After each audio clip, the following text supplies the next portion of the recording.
গতবারে আইএসএফ নিয়েও এরকম কথাবার্তা হয়েছিল, কারণ কে ইলেকশন লড়বে তার মতো করে লড়বে, তার জন্য বিজেপি কী যায় আসে। বিজেপির মতো লড়াই করছে, বিজেপির সংগঠনের জোরে কর্মীদের লড়াইতে আমরা জিতব। এখন হুমায়ুন কবির ছিলেন, সব পার্টি করেছেন উনি, তার এখন মনে হয়েছে আলাদা পার্টি করে লড়া উচিত।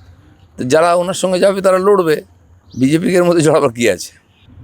আমি জানি না উনি কী ভেবে পার্টি করেছেন, নিজের জোরে লড়বেন না অন্যের জোরে লড়বেন, সেটা ওনার সমস্যা। এখনও সময় আছে, চলছে চর্চা, কে কার সঙ্গে থাকবে ইকুয়েশন বদল হতে পারে। ঘুষপেটিয়ার সঙ্গে নাম বাদ দেওয়ার খুব একটা ব্যাপার নেই তো।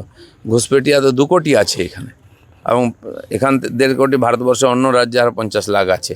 তারা সব ভোটার আছে এরকম নয় তো, ভোটার হওয়ার চেষ্টা করেছে, কিছু লোক হয়েছে, নাহলে এক একজনের 100 ছেলে 200 ছেলে 250 ছেলে কী করে হলো?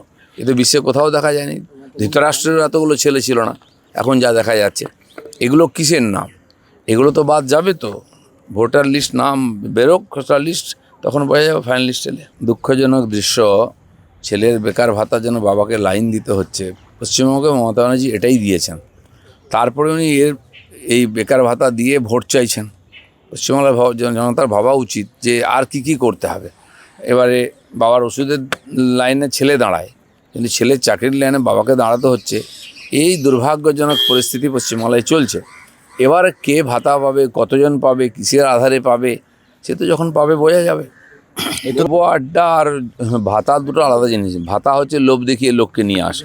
আমরা যুবদের ডাকছি তাদের সমস্যা শোনার জন্য, তারা কি চায়, কেমন পশ্চিমবঙ্গ চায়, তাদের স্বপ্ন কী আছে এটা জানার জন্য। সেটাকে সফল করার চেষ্টা করবে বিজেপি ক্ষমতা এলে।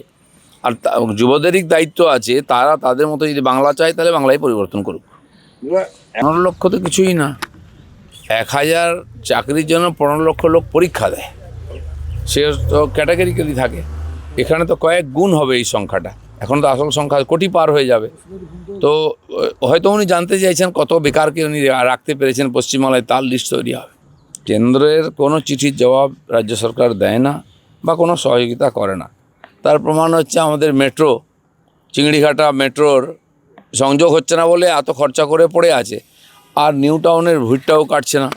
নিউ টাউনে যে জাম হচ্ছে আজকে, যদি মেট্রো চালু হয়ে যেত সেটা হতো না, লোকেরও সুবিধা হতো, খরচাও কম হতো।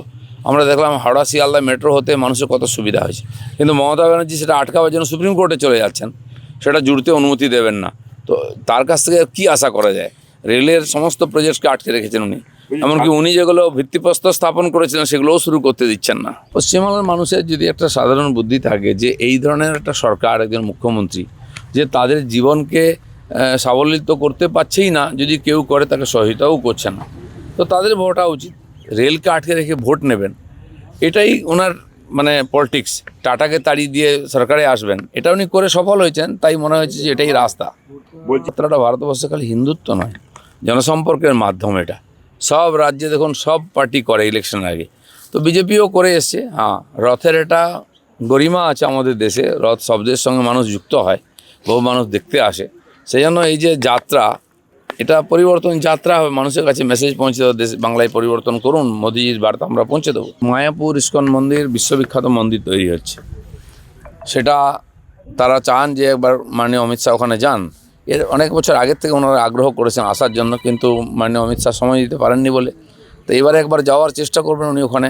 এক তো দর্শনীয় স্থান, প্রত্যেকের যাওয়া উচিত। আর বিজেপি হিন্দুত্ব বলতে লজ্জা পায় না, কারণ হিন্দুদের দেশ, হিন্দু কালচার এখানকার, লাইফস্টাইল এখানকার হিন্দু। তো সেই জন্য আমরা হিন্দুত্ব বলতে লজ্জা বোধ করি না, আমরা ফালতু সেকুলারিজম দেখাই না, আমরা হিন্দু জীবন পদ্ধতি, হিন্দু আইডিওলজিতে বিশ্বাস করি। বাকি আমাদের সংবিধান আছে, দেশের সংবিধান আছে, সেটা মেনে আমরা কাজ করি। সে তো দেখুন প্রত্যেক সময় হয় একটা, ওরা তো ঠিক করে রেখেছে একটা আইওয়াস করে, যেহেতু বিজেপিতে সবার মতামত নেওয়া হয়, পাবলিকের মতামত নিচ্ছি আমরা সংকল্পপত্র তৈরি করার জন্য। সেরকম আমাদের অফিসেও যারা ক্যান্ডিডেট হতে চান, জেলা অফিসে, রাজ্য অফিসে, তারা নাম জমা দিচ্ছেন, অ্যাপ্লিকেশন দিচ্ছেন, তার ভিতর থেকে বাছা হবে প্রার্থী। এটা অনুকরণ করছে ওরা।